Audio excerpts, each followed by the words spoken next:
Hey guys, what's up? I would like to give you a beginner's guide on account development. So mostly how to get a daily, weekly and monthly income of cards and gold and how to spend those resources efficiently. And for that I would like to start out. Let's check out the play mode and the different classes that there are, because the first thing you pretty much want to do is level up all classes to level 10. As you can see here, you get basic cards, and those you get by leveling up. Here, for example, on level 6 there's the reward Moonfire, or here on the Vario, which is level 9. And you see there are already 18 out of 20 basic cards, and the next reward is on level 10, the Arcanate Reaper. So once again, you want pretty much all these classes to be on level 10 and higher, simply to get those basic cards. So those basic cards are class cards, and they're all pretty decent, and you simply get them for free by leveling up these classes. Another thing that you get by leveling up these classes is just experience overall. Not only experience for the game, but also experience for the specific classes. And you will likely find a class that you like more or a class that you like less to further develop from that point on then. And then by doing so, or later on, you pretty much want one class to reach level 20, as that will unlock the Tavern Brawl for you. And the Tavern Brawl features a different mode every week, oftenly airing on Wednesday, and the reward for your first win is usually a basic card pack. So via the Tavern Brawl, you can get a basic card pack every week with your first win. So that's another way of decent income. And the last way to get some further income, which would be a monthly income, would be via ranked.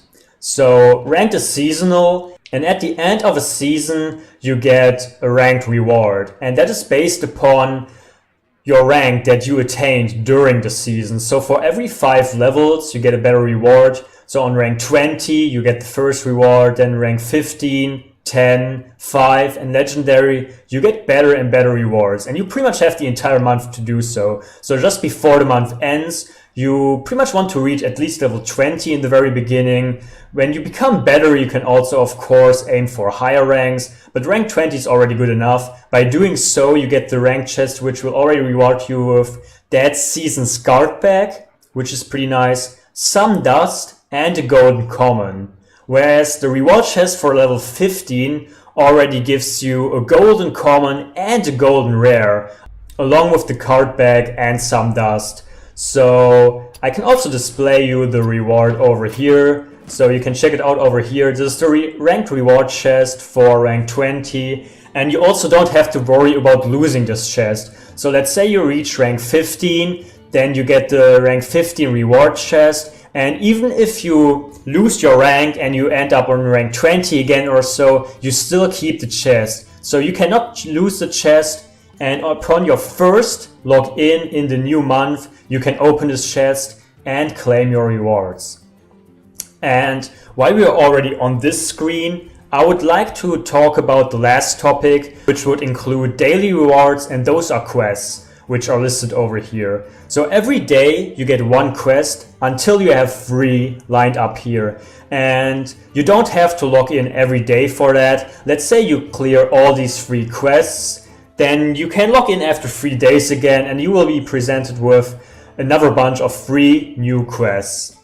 And there are pretty much 2 different approaches onto how to use quests efficiently. And the first one would be to just go for maximum value. If you want the maximum value, you pretty much wait until you have 3 quests, and then every day you re-roll the worst one. So this one, just by giving the lowest reward, I would re-roll then.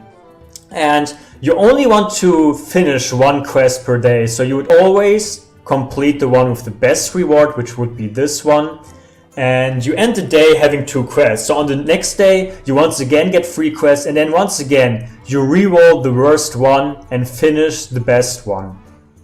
The other way, the other efficiency that there is completing these quests as quickly as possible. So let's say you have very little time, then you probably want to complete as many quests in as little time as possible.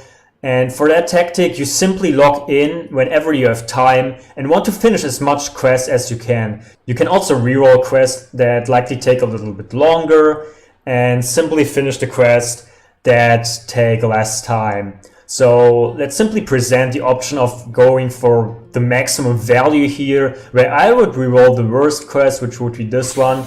And you see, I don't lose anything, I just get another quest. And here we change the quest from giving us 40 gold to 60 gold, which is a 20 gold gain. But this one is still the best quest. So today I would finish this quest and tomorrow go through the same routine. Reroll the worst one and finish the best one. Whereas the question is if you really want to reroll 60 gold quests, as those are already pretty decent. But that is pretty much up to you. And just to speak about these quests that include a friend, so there's watch a friend, win in spectator mode, and there's also challenge a friend to a game. And you can do so over here in your friend list. This is an account that I just started, so there are no friends over here. You can either add friends by simply adding someone that you recently played with, then they will be displayed here. Or you can also look up players online. There are a lot of players that post their battle tag and then you put in their battle tag here. So for me it would go like this, and then you can add them. It only depends on which server you play on. So let's say you play on Europe, then you can only play players from Europe, and the same goes for the other servers that there are. And that is pretty much everything I want to touch concerning daily, weekly and monthly income. So what I would like to talk about now is simply how to spend those resources. So how to spend the gold that you get from those different ways of gaining income. And the first way you want to spend your gold on in the very beginning is by opening card packs. So in the shop over here, you can purchase different card packs. Right now there are 4 card packs available. The classic one, Mean Streets of Gadgetzan, Whispers of the Old Gods and the Grand Tournament. And what I would like to tell you is that the Grand Tournament is the oldest card pack and this will soon rotate out of standard. So this card pack won't be available anymore to purchase, and the cards that are included in it will only be playable in the wild mode. So you cannot play them in standard anymore. I think that is pretty important. So if you want to simply collect as many cards as possible, you probably want to purchase this card pack first, as it won't be available anymore soon. But if you say, hey, I just want to go with the maximum value, I want cards that I can play in standard, since standard is on average just an easier game mode, since you can play all cards in wild, but standard has a limited set of cards. If that's your thinking process, then you pretty much want to go with the classic card pack. So the classic card pack features just a huge amount of cards that have already established themselves in standard. So with the classic card packs, you mostly gain cards that don't rotate out of standard anymore. So the cards you can get from this, you can play not only in standard, but also in wild, and they probably won't ever rotate out of standard. So the best value overall is just with the classic card pack, and therefore I'd suggest you to mostly purchase this one, especially in the very beginning. Otherwise, the latest expansion is currently the Mean Streets of Gadgetzan. There are also a good amount of decent cards in here, and you can probably purchase this for another 2 years and therefore also play the cards of it in standard for another 2 years. So this is also a very solid choice that you want to go with.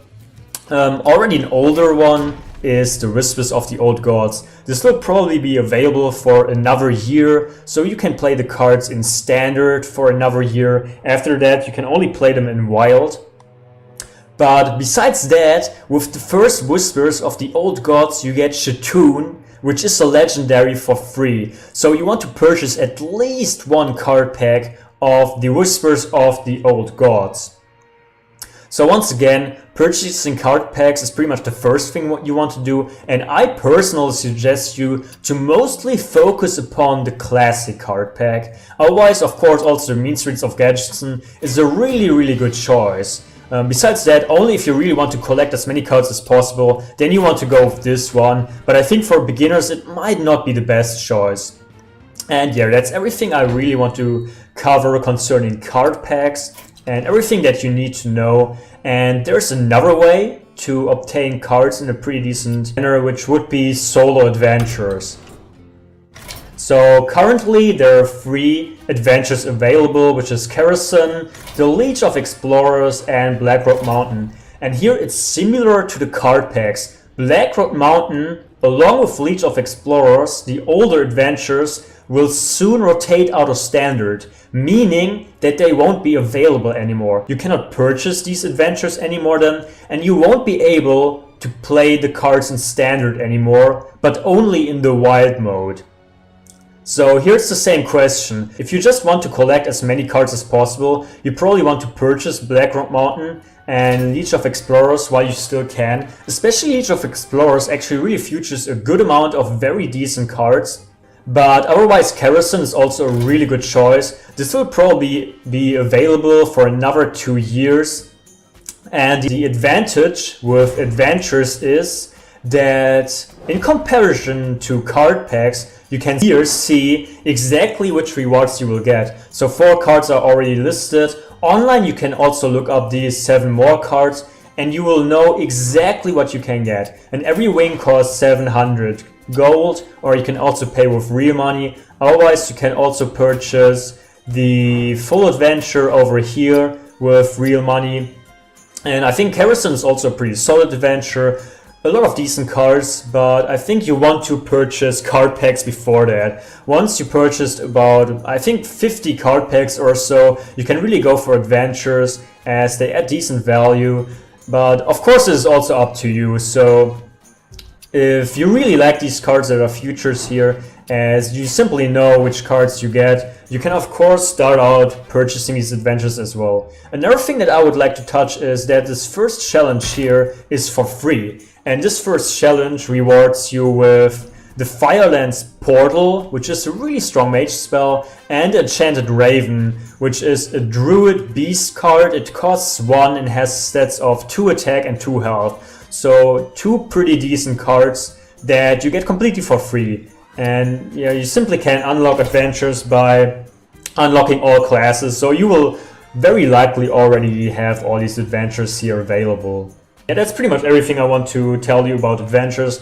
Once again, I suggest you to start out opening card packs before you purchase adventures, but that's of course up to you. So let's head back once again onto the main screen. And another thing to spend your gold on is the arena. The arena has an entrance fee of 150 gold, and the rewards you get depend on how well you're doing. So the amount of wins you attain determines your reward that you get, with the reward simply becoming better and better, whereas you always get at least 1 card pack, and it will always be the latest expansion. So right now that is the Mean Streets of Gadgetson, and I really suggest you to check this mode out, as it simply offers a really good value, especially for 150 gold. You can really make profit, especially if you're doing really well in Arena. But otherwise, I suggest you to get more experience in the standard mode first. So level up all the classes that you have, get some experience, build some decks, get used to the game, and then you can check out Arena and see how you're doing here. Otherwise, I also have a specific guide on the Arena mode, which will likely help you out. So I don't really want to get into too much detail here. And the last remaining thing is the Tavern Brawl, which we already touched. So every week there is featured a new mode, and I really suggest you to check this mode out as well. It has a more casual approach, and you pretty much want at least your first win, so 1 win per week here to claim your reward. And that is actually everything I really want to talk about. So that are mostly the different ways you can spend your gold on. The last thing that I would like to talk about concerning that is crafting. So with crafting you can pretty much create almost any card that you want, but I really suggest you to not do this too early. You should really open a lot of packs first. Instead, you probably just craft cards that you later on get anyway. Besides that, my tip for you is to start out crafting neutral cards, as you can use neutral cards with any class and in any deck. So a very good example for a card that you likely want to start out with is the Azure Drake. It's a neutral rare card, so you can play this in any deck if you like, and it's really strong. So for 5 mana, you get a 4/4 dragon, which has the battle cry to let you immediately draw a card, and it also gives you +1 spell damage. So this is really a pretty decent card and you can play in almost any deck, and likely a card that you want to start out with when you want to enchant something. But otherwise, I really suggest you get some experience with the game and the different classes. And once you found a class that you really enjoy to play, or maybe a specific deck that you really enjoy, then you can settle upon that and craft specific cards to make that deck or that class overall even better. But otherwise, this is something you don't really want to touch too early. And that's pretty much everything I really want to talk about. There are other guides if you're interested in card evaluation and deck building, or if you want a guide onto how to play, or also the arena mode. There are specific guides for those topics, and it's pretty much too much to cover here, as this is really just about how to gain income and how to use income, and simply how to develop your account. One last thing I would like to talk about is tier lists, and we have one example here, halfarena.com/tier list, which evaluates almost all cards that there are for you. So they have these values. Here are cards that are great, so the best cards, and the higher the value is, the better card, and listed towards the worst cards, so terrible cards with low value over here. And this can really help you out in the very beginning to evaluate cards. Here we have all neutral cards listed. You can also look at specific classes. So if you, for example, want, let's say, mage cards, you can also click over here and get the mage cards, and then we have all cards evaluated for this class, and we have all the mage class cards included as well, which are also highlighted, such as the Frostbolt. And yeah, when you hover over a card, you also see the card with the value. So Frostbolt being pretty strong, being pretty good with a value of 79 over here. And I think this can really help you out in the very beginning. Otherwise, I also have a specific guide just on evaluating different cards and how to pretty much come up with these values yourself and how to build decks. But otherwise, this tier list is also giving you a really good starting ground to simply look up cards and to get a feeling for which cards are rather good and which cards are rather bad. And that's pretty much everything I really want to talk about. So I hope this guide helps you out, and thanks for watching.